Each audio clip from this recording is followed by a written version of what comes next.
घनघोर ठंडक है और इस ठंडक में अपनी मांगों को लेकर के शिक्षा मित्र भी डटे हुए हैं।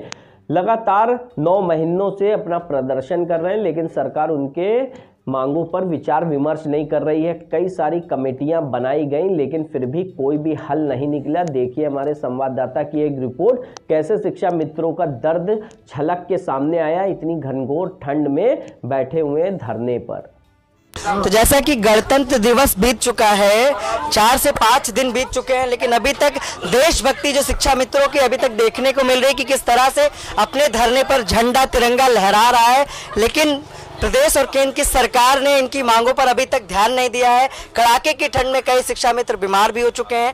आइए जानते हैं, जैसा कि देख रहे होंगे स्क्रीन पे, कि किस तरह से साल ओढ़ के सब लोग बैठे हुए हैं। आइए इनकी अध्यक्ष से जानते हैं कि कड़ाके की ठंड में किस तरह से शिक्षा मित्र अपने धरना स्थल पर डटे हुए हैं और किस तरह से इनकी मांगों पर अभी तक सरकार ध्यान दे रही है। जी मैम। मेरे भाई, मांग पे डटे रहने का मकसद एक ही है कि पेट की आग की जो लौ जल रही है, इसको कोई नहीं रोक सकता। जैसा कि जब से आप लोगों का ये आर पार का बिगुल फूका गया है, काफ़ी शिक्षा मित्र ऐसे भी हैं जिनको अस्पतालों में भर्ती कराना पड़ा, काफ़ी गंभीर हालत में हो गए, तो क्या कहेंगे आप लोग?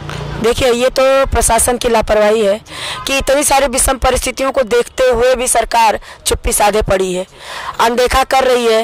राजनीतिक षड्यंत्र के तहत बखूबी वो अपना फायदा उठा रहे हैं और मौत के मुंह में जा रहे हैं शिक्षा मित्र। ये दुर्भाग्य है हमारे 1,72,000 परिवार का। इस दुर्भाग्य की बेला में यदि सरकार आज भी सुध न ले तो इसको विडंबना नहीं तो क्या कहेंगे। जैसा कि ठंड का माहौल है, क्या प्रशासन की तरफ से किसी अलाव की व्यवस्था की गई, जैसा कि ठंड की ही वजह से लोगों की हालत खराब हुई है? तो पहले दिन आया था, उसके बाद कोई सुधार, दो लकड़ियां पड़ी तो लकड़ियां कब 2 खत्म हो गई पता ही नहीं चला, और अब तो कोई व्यवस्था नहीं है। तो कोई व्यवस्था नहीं। तो जैसा कि वार्ता भी होनी थी आप लोगों की, क्या हो पाई अभी तक? वार्ता का दूसरा क्रम अभी नहीं सफल हुआ है जी। अब जब मौका हमें मिलेगा मैं पहुंचूंगी, वार्ता करूंगी, क्या रिजल्ट आता है सुनने के बाद ही। एक बात हम ये भी जानना चाहेंगे कि सत्ताधारी पक्ष का कोई मंत्री या कोई नेता या किसी विपक्ष का नेता कोई आया आपकी सुध के लिए? अभी तक नहीं, कोई भी नहीं आया। ना, सत्ताधारी पार्टी का कोई भी नहीं आया। विपक्ष का कोई आया हो? विपक्ष के तो बहुत आते हैं, लेकिन उससे हमारा कोई मतलब नहीं है, ना ही कोई। आज ही आए थे। एक पहलू था जब बीजेपी सरकार कहती थी कि हमारे कोष में है ही नहीं है कुछ, तो आज बीजेपी के उस चेहरे को मैंने उतारा जिस चेहरे ने बाकायदे एक एक पल का एहसास कराया। वो श्रीमान जी थे प्रवीण तोगड़िया साहब, मैंने उनको नमन बंदन किया जी। बिल्कुल मैंने इसीलिए बीजेपी सरकार को वो उनके योद्धा को दिया कि आप कहते हैं कि आपके बजट में कोष नहीं है और आप ही का योद्धा स्वयं अगर बता रहा है तो कहीं ना कहीं फेरिस्त आपकी अलग है और लोगों को दिख रहा है। हाथ कंगन को आरसी क्या, आपको हमें खूब अच्छे से दिख रहा है कि आप हमारे साथ अन्याय कर रहे हैं। सारा समय निकल गया, आपके सिद्धांत के अनुसार संकल्प पत्र अधूरा, घोषणा पत्र अधूरा, संकल्प पत्र अधूरा, मांग पत्र वादे अधूरे, गलियों में बोला गया भाषण अधूरा और हाई पावर कमेटी का निर्णायक मोड़ भी अधूरा। अब अधूरा हो गया। आपके गलियों में घूमकर महेंद्र नाथ पांडे जी जो बोलते थे कि हमारी गवर्नमेंट शिक्षा मित्र हित में काम कर रही है, वह भी अधूरा।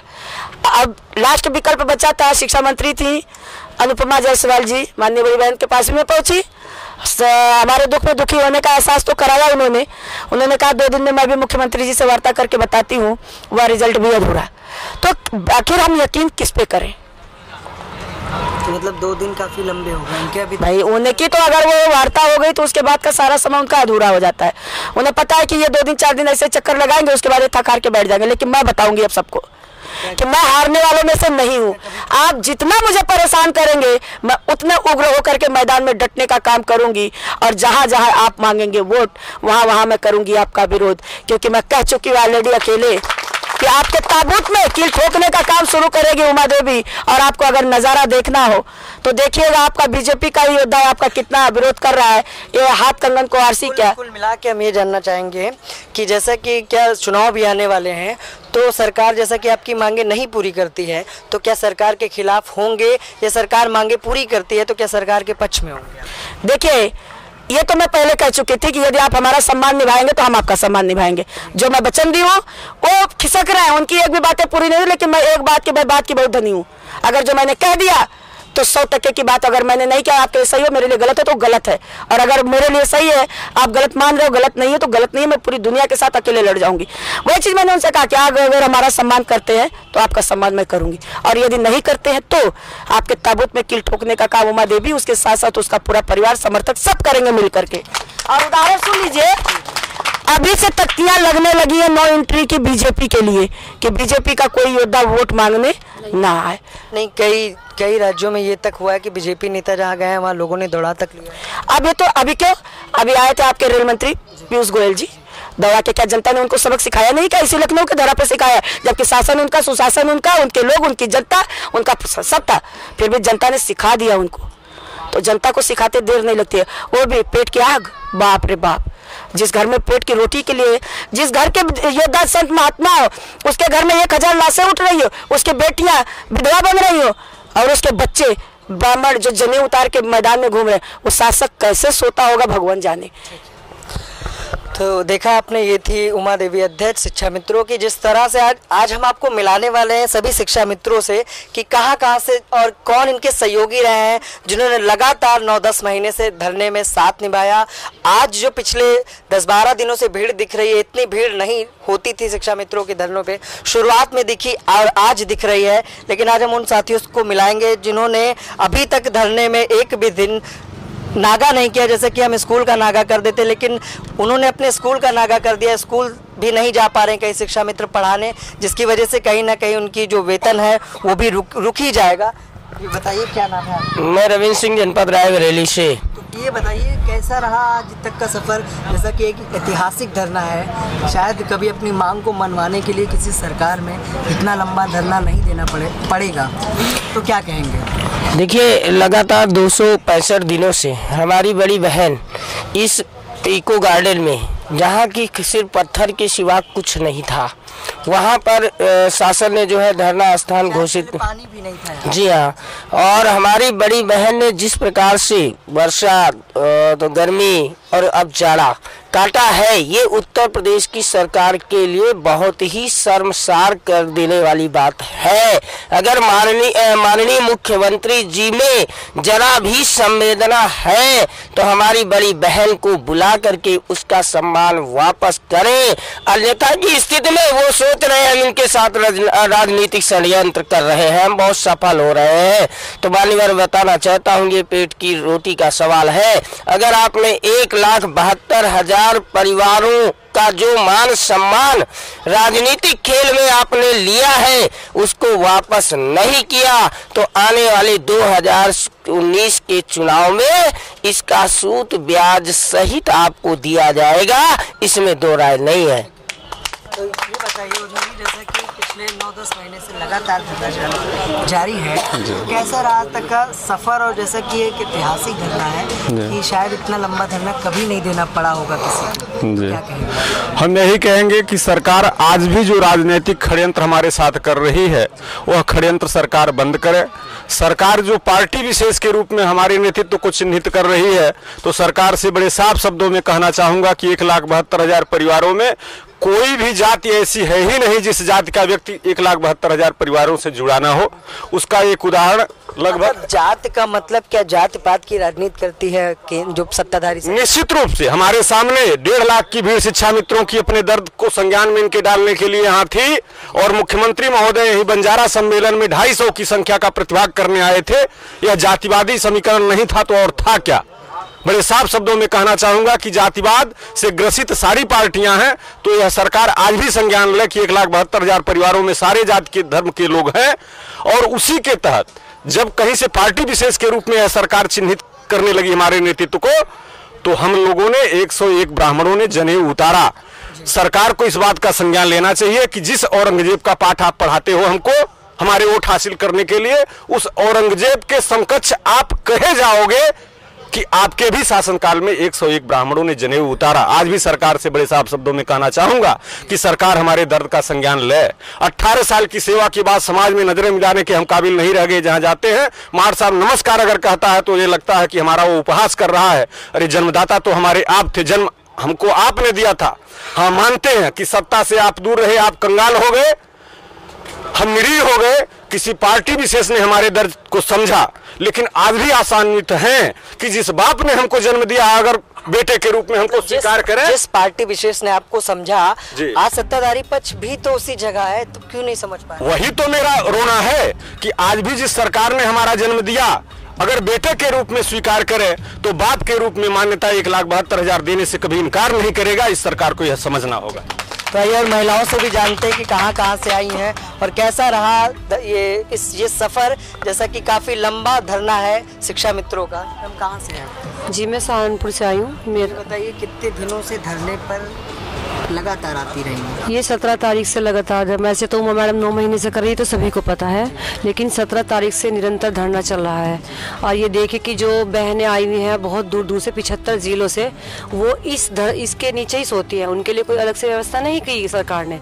यहाँ तक कि ना आग है ना कुछ, और काफ़ी लोग यहाँ से बीमार होकर मैडम ने हॉस्पिटल में भी भर्ती कराए हैं। और जिससे मैं खुद इस चीज़ के एग्जाम्पल हूँ कि मेरा गला बिल्कुल यहाँ से इन्फेक्शन होकर मैं भी यहाँ पे ऐसी गई कि मेरा सांस बंद हो गया था, और दवाई लेके फिर वापसी इसी धरने पे आई हूँ। प्रदेश की सरकार आप लोगों की नहीं सुन रही है भैया जी। तो ये एक लोगों से और बात करेंगे। क्या नाम है आपका? सर मेरा नाम विवेक मणि त्रिपाठी, दिव्यांग छात्र संघ प्रदेश अध्यक्ष।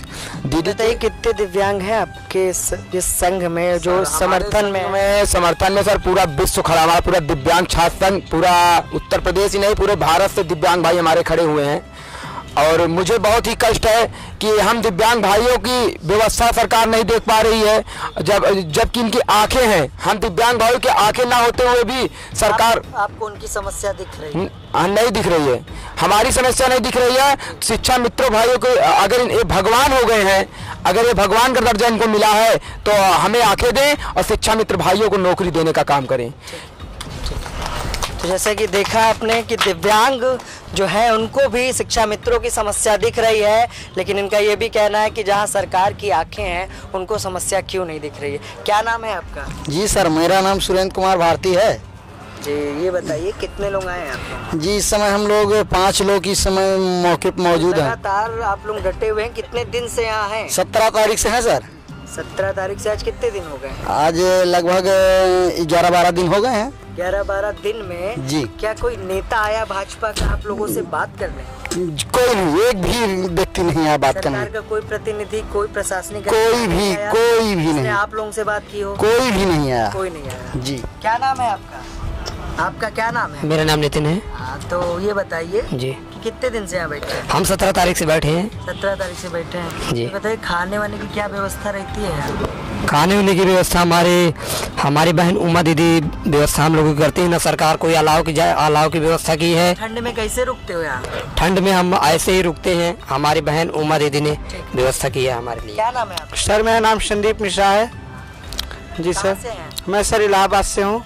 इलाहाबाद से। तो ये बताइए किस तरह से यहाँ रुकते हैं, रहते हैं आप? सर हम रहते हैं यहाँ पे, हमारी उमा दीदी से यहाँ पे रजाई गद्दा का व्यवस्था की है। और जी मैं सरकार से पूछने जा रहा हूँ जो हम लोग को बरसात हो गई थी कुछ दिन पहले जी सर, कैसे रुके थे यहाँ? सर हम लोग यहीं पे थे, ऐसे ही थे, भीग रहे थे बरसात? जी सर। हाँ क्या नाम है आपका? जी कृष्ण पांडे। तो ये बताइए कि किस तरह से यहाँ रुकने की व्यवस्था आप लोगों को मिली और किस तरह से शिक्षा मित्रों का दर्द आप लोगों को दिख रहा है? हम लोगों को शिक्षा मित्रों का दर्द देखने के बाद आंखों में आंसू आ जाते हैं। और कैसे बताओ आप लोगों को कैसे रह रहे हैं इतने कड़ाके ठंड में। उस दिन बारिश हुई, हम लोगों ने भीग गए और ठंड के मारे हमारा फीवर आ गया, फिर भी हम यहाँ पे रुके हैं। ठीक। तो क्या नाम है आपका? शिवनारायण पांडे, संत कबीर नगर से। जैसा कि देख रहे हैं कि लगातार 9-10 महीनों से धरना जारी है। आप सभी जो आपके अध्यक्ष उनके नेतृत्व में धरने पर भी लगातार रहे, तो क्या कहेंगे इस मौसम के बारे में? जैसा कि 4 मौसम है, सभी आप लोगों ने झेले, क्या कहेंगे? हम कहना ये चाहते हैं कि यहाँ पर जिस तरह से सब लोग जो है ठंडी में सिकुड़ रहे हैं और यहाँ पर मतलब कोई व्यवस्था नहीं है, तो ये सरकार जो है हमें लगता है कितनी निष्ठुर, इतनी निर्दयी सरकार शायद ही संसार में कहीं जो है नहीं होगी। यहाँ कितने शिक्षा मित्र बीमार पड़ रहे हैं, कितने लोग जो है ठंड में कांप रहे हैं, लेकिन फिर भी सरकार जो है ध्यान नहीं दे रही है।